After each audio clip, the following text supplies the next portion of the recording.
Welcome to Samba Samba. Enjoy the video. You start by making sure your account can publish calendars. Many corporate accounts restrict this, so check with IT first. Once confirmed, sign into Outlook on the web and open calendar settings. Next, choose Publish Calendar and select the calendar and permission level. This creates an ICS URL.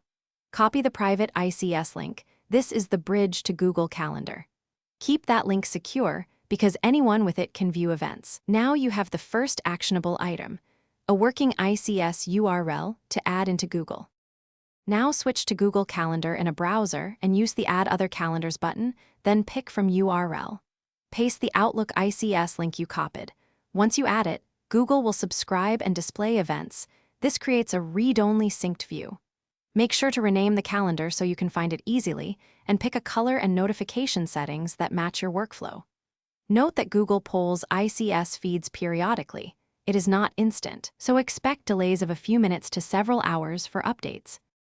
Finish by verifying sync. Create a simple test event in Outlook and watch for it in Google Calendar. Confirm time zones and event visibility. This explains why some meetings look shifted. If the event never appears, recheck the ICS URL and that the calendar is published. Corporate policies may block public links.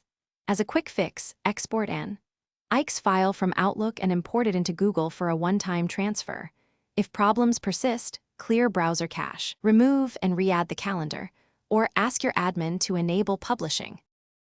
Thanks for watching. Consider subscribing if we helped you.